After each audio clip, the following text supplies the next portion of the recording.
Apparemment, selon le BIG, le Bureau of Investigation and Journalism, ils auraient une deuxième activité secrète de cybersurveillance où ils offrent des services d'espionnage à destination de certaines entreprises. Des infos qui n'en finiront pas de vous épater, c'est la revue de la presse technologique. Vous l'avez langui probablement, c'est David Schiffer, spécialiste en cybersécurité. Il nous revient pour la revue de la presse technologique avec plein d'infos, notamment une première info concernant Apple. Bonjour David Schiffer. Bonjour Cathy. Alors, on le sait, on a suivi grâce à vous les aventures juridiques de Apple qui a été mis en procès pour abus de position dominante. Et là, Apple a perdu, je crois, en première instance. Et puis là, il y a Apple et apparemment une bonne nouvelle pour Apple. Oui, effectivement, donc c'est le fameux procès Epic Games contre Apple où il demande à ce que les moyens de paiement ne soient plus exclusivement l'App Store, mais des moyens alternatifs, ce qui a été jugé en première instance. C'est-à-dire si on a envie d'acheter une application sur Apple, eh bien on peut la payer autrement que par App Store. Oui.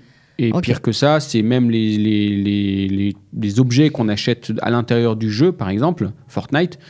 Aujourd'hui, on est obligé de les payer via l'App Store avec 30% de commission pour Apple. Epic Games aimerait bien que ça passe par d'autres moyens avec moins de commission. Et donc, il y a un procès en appel qui va se dérouler. Et en attendant, Apple a demandé à ce que la suspension de cette obligation de mettre un moyen alternatif à disposition. Et ils ont gagné cette demande. Cette demande a été accordée par la juge. C'est-à-dire que pour l'instant, je traduis, les gens qui veulent acheter des objets Apple ou des applications Apple doivent continuer de payer et de passer par App Store. Oui, même les applications Epic Games et autres, tout ce qui passe par l'App Store se paye exclusivement via l'App Store jusqu'à l'appel du procès en cours. Voilà, jusqu'au jugement final. On espère, je ne sais pas ce qu'on doit souhaiter, c'est bien pour nous, c'est pas bien pour nous 30% pour Apple. On pourrait s'en passer, c'est bien pour eux en tout cas. C'est bien pour Apple. Voilà, ouais. c'est bien pour Apple. Très Donc bien ça, même. c'était la première news technologique de la semaine. Il y en a une autre. Alors là, ça concerne une société suisse de SMS qui a été taxée de cybersurveillance. Qu'est-ce que ça veut dire ? Alors, c'est une société suisse qui s'appelle MitoAG et qui est spécialisée dans l'envoi de SMS à travers le monde. Ils ont comme clients Facebook, Amazon, Microsoft, toutes les grandes sociétés du monde, parce qu'ils ont des accords avec tous les pays du monde quasiment, y compris l'Afghanistan, le Pakistan, l'Iran, etc., pour envoyer des SMS dans ces pays aux clients. Donc, c'est extrêmement demandé par les grands de la technologie. Bien sûr. Et du fait de leur activité, ils ont accès notamment au protocole d'envoi de SMS et ils savent notamment localiser les appareils auxquels ils envoient des SMS, etc. parce qu'ils dialoguent avec eux. Et apparemment, selon le BIG, le Bureau of Investigation and Journalism, ils auraient une deuxième activité secrète de cybersurveillance où ils offrent des services d'espionnage à destination de certaines entreprises en profitant des accords qu'ils ont avec les sociétés de télécom des différents pays à travers le monde. Alors, on sait qui a été visé par ces, on va dire... non, c'est une info toute récente. Cet espionnage industriel, en gros. Alors, c'est pas encore confirmé, hein, c'est des accusations c'est par le mais bon, en général, il n'y a BIJ. pas de fumée sans feu. Voilà.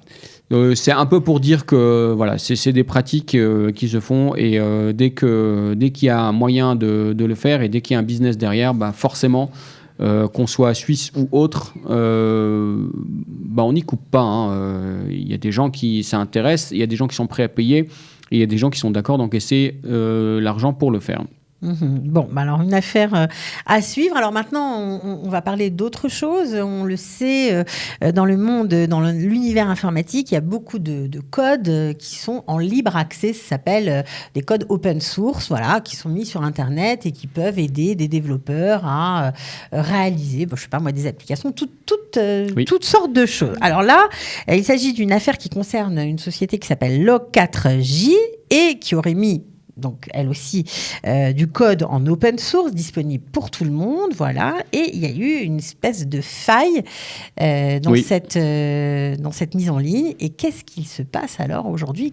C'est quoi les conséquences de Oui. cette faille? Alors, c'est pas tout à fait une société, c'est un bout de code. C'est ce qu'on appelle une bibliothèque. Log4j, c'est une bibliothèque qui est intégrée dans des milliers ou des millions d'applications. C'est un bout de code, une bibliothèque qui permet de générer des logs. Donc, c'est des traces de l'application. L'application, quand elle fait quelque chose, elle dit j'ai fait ci, j'ai fait ça, j'ai eu tel problème, je vous envoie telle information, etc. Et ça, c'est extrêmement utile pour les développeurs, notamment pour savoir dialoguer avec le code qu'ils produisent. Et notamment, une fois qu'ils ont déployé, le code leur indique les différents problèmes qu'il aurait rencontrés. Alors, il y a une faille dans ce code-là? Il y a une faille de sécurité dans ce code qui permet à des attaquants qui connaissent cette faille, de manière assez facile apparemment, de prendre le contrôle, littéralement, de l'ordinateur sur lequel tourne l'application qui utilise cette bibliothèque. Donc, il faut faire attention à tous les développeurs qui utilisent voilà. Log4j. Alors, à ce jour, ce qu'on sait, c'est que des hackers auraient pris le contrôle de certains ordinateurs pour faire du minage de crypto-monnaies, c'est-à-dire qu'ils font tourner un petit logiciel qui exploite les ressources de l'ordinateur cible, donc la carte graphique principalement. Sans que le propriétaire le sache. Sans que le propriétaire le sache. Et quand ils obtiennent des crypto-monnaies, eh bien, c'est pour eux. Et du coup, ils exploitent les ressources de la machine cible. Ça peut aller beaucoup plus loin. Ça peut faire du vol de données. Ça peut faire du ransomware, puisque une fois qu'on est sur la machine cible, on peut tout faire tourner. Donc, du ransomware ou du rançongiciel, comme on appelle ça en français. Ça concerne énormément de monde ou on oui, sait pas ça encore concerne énormément d'applications puisque c'est une bibliothèque qui est utilisée par énormément d'applications. Il y a un correctif disponible, sauf que pour intégrer ce correctif, il faut que le correctif soit intégré dans l'application et qu'il y ait une mise à jour de l'application elle-même. Et ça peut prendre beaucoup de temps.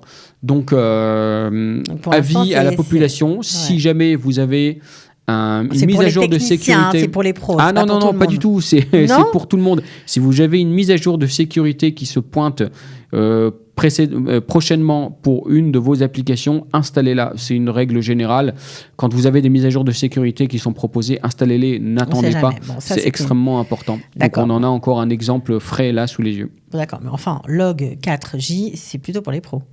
Lui-même, oui, mais l'application qu'il utilise, non. Voilà, c'est ça la petite différence. Effectivement. Okay.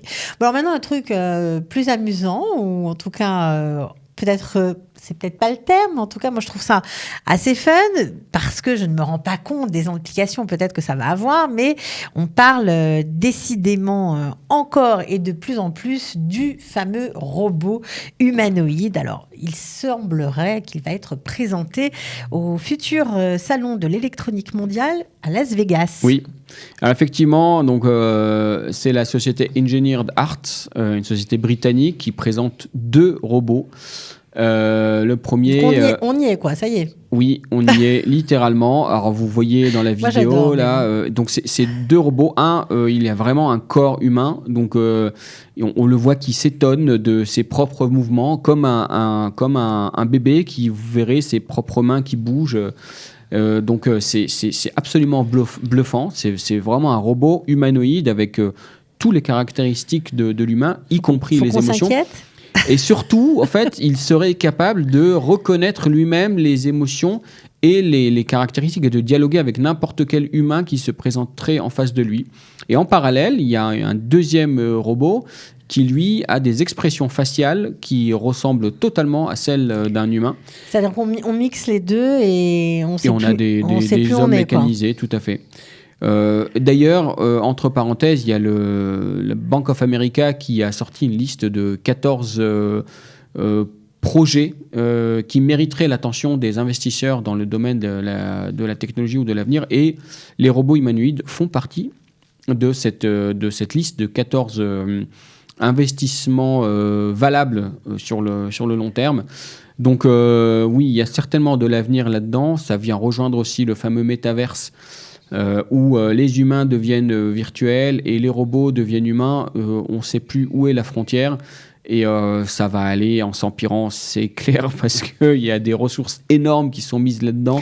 Ouais, puis on imagine, et on ne sait pas ce que ça va donner à long terme. On imagine très bien des banques remplacer leur personnel, en tout cas au guichet, par des robots qui soient tout à fait capables de faire des tâches répétitives et puis répondre aux clients. Ça éviterait beaucoup de problèmes en cas de hold-up, notamment, ou autre. Enfin bon, bref, on rentre carrément dans la 4e dimension, là. Oui. On y est. Bon. Oui, on y est.